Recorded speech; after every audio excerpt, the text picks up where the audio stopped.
there's a lot of very passionate fans online, and you may have like someone tweet out, "Hey, I'm going to, do some harm to a coach, to a referee, to a player." And that cyber incident, right, could very well trickle down into a health and safety issue. And I need to have this solution that cannot be off the shelf, or just, click a few SKUs and I can download the licenses and I can automatically implement it. Welcome to VB in Conversation. Today I'm joined by Tomás Maldonado. He's the Chief Information Security Officer for the NFL, and previously he was a CISO at JP Morgan Chase, and he has a fascinating role with the NFL, and we're just honored to speak with you today, Tomás. No, thanks for having me. I'm really happy to have this conversation with you, Louis. When it comes to securing an event like the Super Bowl, it involves a complex blend of cyber and physical measures. How do you coordinate efforts across teams, venues, and stakeholders to ensure fan safety and an uninterrupted experience? Louis, that's probably one of the biggest challenges in and of itself, right? We have the game and the event that we're going to play, and we have to worry about securing that. But connecting all of those intricate pieces together is a feat in and of itself. And I really mean that, right? Because you have local, state, you have state, local, national law enforcement agencies that need to get connected. We also look at all of the other areas of companies that have anything and everything to do with the event. And we spend a lot of time doing tabletop exercises and the like. So we're trying to piece together this sort of 100-piece puzzle. And once it's all said and done, it's a masterpiece. And that masterpiece is an event that goes over so smoothly that it's very boring from a cyber standpoint, but exciting on the field. And that's where we like to keep it. I know you're really passionate about delivering an excellent fan experience. And how do you prioritize security measures to protect their data and enhance the experience without introducing any friction?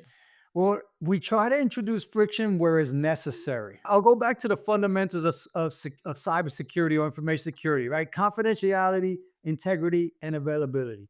So we are always focused on those three things. And when we get into that game day, we're very focused on availability of services. So our risk-based approach to prioritizing and protecting critical assets is really geared at ensuring that once we actually are in game day, that fan experience can occur with very minimal friction. And when we do apply friction is because we've either seen an active threat, or we need to do, I'll call it a little bit more of step-up authentication, or authorization of access. With evolving threats like ransomware, misinformation, and global adversaries, how do you assess and prioritize risks to ensure the most critical systems and experiences are protected? Yeah, look, risk prioritization is very key and critical to what we need to do to accomplish our mission. We're focused on, at certain points in time of the day, we're focused on either confidentiality, integrity, or availability. Before the game is starts, fans need to have a ticket to enter into a stadium. So the confidentiality, right, and the integrity of that ticket is very important. What do I mean by that? We're trying to ensure that things like phishing emails and the likes that are geared at stealing or compromising a user's device to take their ticket, right? Because we've moved to mobile tickets, is not occurring, not only for our fans, but even our staff. Think about the credentialing system and sorry, the credentials that we all wear to get into an actual venue and the likes, and all the supporting cast, right? The broadcast partners and everyone else that's actually going to enter in. And then once we get towards game time, we pivot and we focus on availability of services. So we may see adversaries trying to attack a specific system, and we'll do our standard sort of blocking and tackling, just like they'll do on the football field. We'll do it on the cyber world, right? But we're very focused on availability of the product, or availability of the technology systems that are supporting that product. Hey, I want to buy some merchandise. To, hey, I want to take a picture and post it on social media and say that I'm at this venue, and they might be using, the Wi-Fi in the venue. So our focus is really to prioritize risk with a slant towards the timing of what's happening during the event, and then a pivot around those three fundamental areas of confidentiality, integrity, and availability of services. Let's talk about stakeholder collaboration. You've got 32 franchises to coordinate with, and throughout the year, and coming into this, you're also dealing with a lot of federal agencies like the CIA, Secret Service, FBI. They're also pivotal in this event, since it's such a globally visible event. What best practices can you share with other security professionals that you've developed to maintain alignment And how do you bring leadership to such a diverse group of security professionals, all focused on delivering an excellent experience? Well, I'll say right off the top, the Super Bowl itself is a Tier 1 event. It's a special event assessment rating of 1 being the highest. To give you further context, a presidential inauguration is a Tier 1 event. An Olympics that happening in the US is considered a Tier 1 event. And that rating allows for a lot of resources to be applied to secure the actual event itself. So collaborating and coordinating with all of those agencies that you mentioned, Louis, it's very interesting, but it's super critical. The other thing we have going for us is we know where the venue, we know where the last game is going to be played, right? Unlike some of my peers in the other sports leagues, I know where my venue is usually 3 years in advance or 2 years in advance, so I can prepare. And in that preparation period is really us spending a lot of time, again, building relationships, critical relationships with those agencies, understanding specifically how we're going to exchange information and communicate effectively around threat intelligence information. And then ultimately, we try to work through tabletop exercises to prove out and work through our incident response process. So that way, there's no misunderstanding around who's in charge or who's not in charge and where everyone's sort of jurisdiction falls or starts and ends, if you will. So we have those clear handoffs and we can all operate in pretty much in lockstep and work through incidents as they arrive. Let's talk about real-time threat management.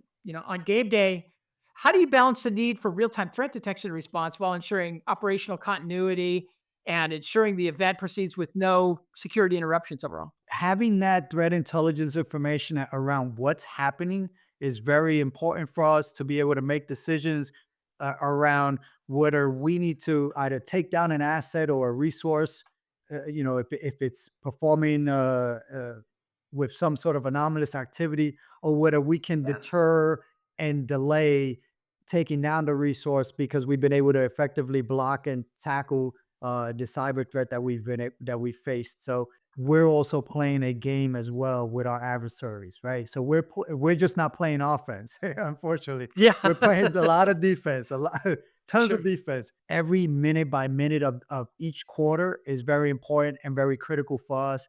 And we definitely lean on our partners, specifically Cisco, to really help us get that intelligence information, get that real time data around what we're seeing and what are those threats that we're facing. So how do you adapt these strategies to address emerging threats and ensure uh, that any minimal disruption is just not even seen by anyone? What I will say Yeah. is if you've ever seen a swan or a duck go across the water where they look very smooth, right, above water, and at the bottom, their feet are just pedaling like crazy, that's us, right? That is us. So we've done as much as we can so that we can make sure that it looks so smooth as we're going across the water, or if you will, as we're securing the actual event, so that we could essentially adapt our techniques and make those decisions on the fly if need be. If there's a active threat that is going to impact or stop the game of play or have some sort of impact on health and safety. Our goal is to, again, delay, deter, and mitigate risks that we're seeing. Those usually are telltale signs around giving us the information to arm us so that we can make a decision on how to block and how to tackle a specific situation. So that's all I'm going to say on that topic. Not going any more Yep. deeper than that, Lewis. Well, appreciate that and appreciate the need to keep things uh, safe. You've talked a lot about cyber physical convergence as well, and the integration of cyber physical security is absolutely critical in modern venues.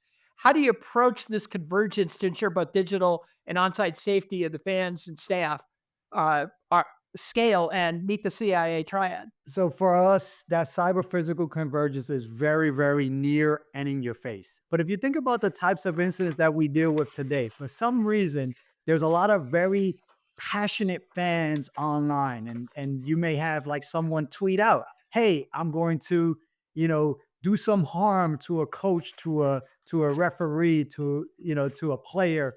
And that cyber incident, right? That cyber message, right? That short message that went out could could very well trickle down into a health and safety issue. You go into the venue, you buy your merchandise, you buy your food at the concession stand, you go sit down, you're watching the players, you're not worried about anything cyber related.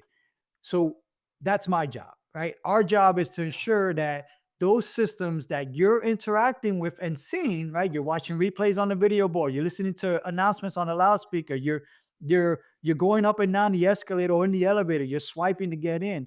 Those systems do not get compromised to have an adverse effect that can then trickle down to an health and safety issue, right? So that's why I say that's when we talk about that sort of cyber physical convergence. I'm loosely trying to give you examples, not trying to inspire anyone, but just trying to give you examples that, you know, protecting something as simple as an elevator system so that when there's passengers in it, it doesn't abruptly stop or drop or what have you are things that we're focused on in the operating technology security and the IoT security and in the regular IT security space. That's fascinating. I've never realized how thorough the preparation is of cybersecurity for Super Bowl. And let's talk about the emerging threat landscape. I did have a couple other questions for you. So, how do you prepare for these challenges that are posed by innovations in AI? And a lot has been talked about adversarial AI. And how do you stay ahead of all these? And you must constantly be learning and having a really Mhm. strong learning centric culture there at the NFL to be able to stay on top of all these emerging threats.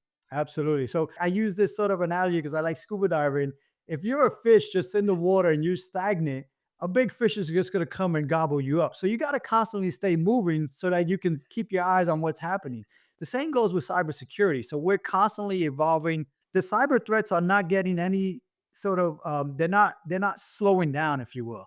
They're going to continuously evolve and become greater over time. When I think about AI and how we're looking at AI, we're trying to approach it from a few angles. One, from a pure security standpoint, how can this help me and my team do our jobs more efficiently, more effectively, and connect with our internal stakeholders for doing simple things like what is the policy for this? Maybe that's a nice little chat bot or a virtual assistant that I could create to have answer that question to free up some of my analyst time or my policy people's time to do some other more advanced items within our world. Or maybe I can leverage AI to piece together a timeline around incident response. Wouldn't it be great to just be able to say, hey, I know Lewis's account got compromised. How did his account get compromised? And have AI just piece together a time window or showing you he clicked on this link, gave up his access, essentially downloaded software, and that's how the alert came from the endpoint detection and response tool. And by the way, it bypassed those controls, and this is how it got covered.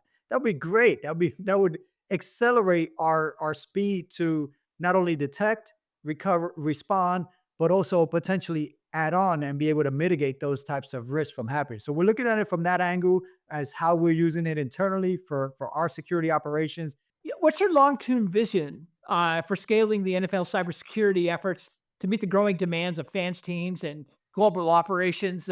It's great to see the league expanding globally and getting more fans throughout Europe and other countries as well. Being able to adapt our security program for each and every one of these venues internationally has been very key and critical. Trusting our partners, working with our trusted partner Cisco, helping us take this very specific tailored solution. And I really mean that. It was tailored for us a few years ago out of an idea that I had after the SoFi Super Bowl. And I said, Sure. I need to have a partner that can work with me to secure this big event called the Super Bowl. And I need to have this solution that cannot be off the shelf or just, click a few SKUs and I can download the licenses and I can automatically implement it. And I spent time, I spent a lot of time with our good partners at Cisco to really design the solution that we have for the big event. And now we've also modeled that for our international games, and we're starting to move that internationally as well. Well, thanks so much for your time today, Tomas. Really appreciate it. And thank you for watching. For more stories about the tech revolution, subscribe to our newsletters and check out other VB in Conversation videos at VentureBeat.com.